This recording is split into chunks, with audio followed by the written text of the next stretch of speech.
इक्कीस मई की रात को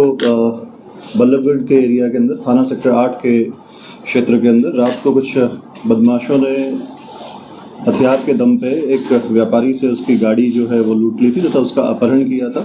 और उसे अपने साथ ले गए थे और बाद में जो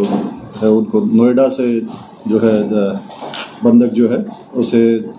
वहाँ से छुड़ाया गया था और उसके वापस आने के ऊपर यहाँ पे जो शिकायत दी गई थी उसमें एफआईआर नंबर 332 जो है सेक्टर 8 पुलिस स्टेशन में 379B 394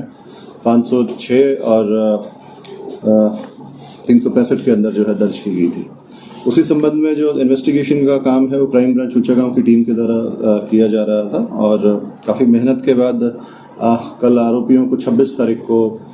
यहाँ से छायसा के पास से गिरफ्तार किया गया है और जो आरोपी जिनको गिरफ्तार किया गया है उनमें से एक का नाम चरण है, दूसरे का नाम विक्की है, तीसरे का नाम अनिल है और चौथे का नाम भारत है। एक अन्य आरोपी था जो वारदात में इनके साथ था, उसकी गिरफ्तारी अभी पेंडिंग है, उसकी गिरफ्तारी के लिए प्रयास किए जा रहे हैं। सभी आरोपियों को गिरफ्तार करके अब माननीय न्यायालय में पेश करके इनका रिमांड लिया गया है। रिमांड के दौरान जो व्यापारी जिसे बंधक बनाया गया था उसकी सोने की चेन जो लूट ली गई थी उस चेन को बरामद किया जाएगा और गिरफ्तारी के दौरान इन लोगों से एक देसी पिस्टल और 6 जिंदा राउंड जो है वो बरामद किए गए। इनका मकसद सिर्फ कार लूट का था या उसका अपहरण करना था? जी, इन लोगों का पहले से ही लूट की योजना बना करके ही वहां पर इंतजार कर रहे थे और जब ये बाटा के पास पहुंचे तो वहां पे व्यापारी जो पहले से वहां पे खड़े थे अपनी बेटी को मेट्रो स्टेशन पे रिसीव करने के लिए वहां पे खड़े थे और उन्हें वहां पे वो सुनसान जगह पे खड़े दिखे और उन्होंने उसे अपना टारगेट बनाया। ये पहले से इस चीज का प्लान कर रहे थे। सर, इनका पहले से कोई क्रिमिनल रिकॉर्ड है? जी, जो मैंने बताया जो 4 आरोपी गिरफ्तार किए गए हैं इनमें से एक आरोपी के पहले 7 क्रिमिनल केसेस हैं जिसके अंदर पहले भी लूट की वारदातें और छीना झपटी के हथियार के दम पे जो छीना झपटी के मामले हैं वो पहले से दर्ज हैं और एक अन्य आरोपी के खिलाफ 2 लड़ाई झगड़े के मुकदमे जो दर्ज हैं। बाकी 2 आरोपी जो और हैं उनका अभी कोई क्रिमिनल रिकॉर्ड अभी तक सामने नहीं आया है। रिमांड के दौरान ये पूछताछ की गई। बात करें शिक्षण योग्यता की, कितने योग्यता कितने पढ़े लिखे? इनमें से एक आरोपी चरण जो है वो 10th तक पढ़ा हुआ है और अनिल जो है वो अनपढ़ है और एक ओयो होटल फरीदाबाद के अंदर चलाता है, बेसिकली पानीपत का रहने वाला है और जो भारत है वो 12वीं तक पढ़ा हुआ है।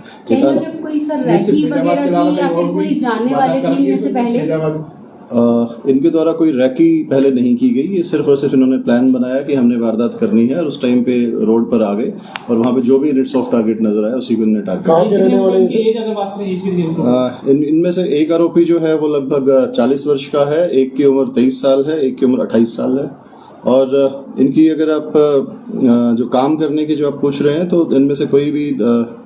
प्रॉपर्टी रेगुलरली बेस पे कोई भी एम्प्लॉयड नहीं था। इनमें से एक जो चरण है वो छोटा मोटा प्रॉपर्टी का अपना कोई काम करता है तथा एक अनिल जो है वो ओयो होटल अपना चला रहा है। किसी का कोई पिछला क्रिमिनल रिकॉर्ड है? चरण जो है ये गुड़गांव का सोहना का रहने वाला है, अभी फिलहाल ये डब्बा में रह रहा था और एक अन्य आरोपी जो है वो बल्लभगढ़ का रहने वाला है और एक आरोपी इनमें से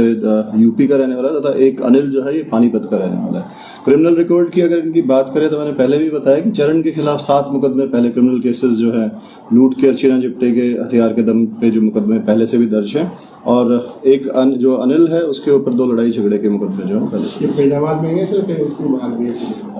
जो मुकदमे दर्ज हैं वो फरीदाबाद के भी हैं और गुड़गांव के भी।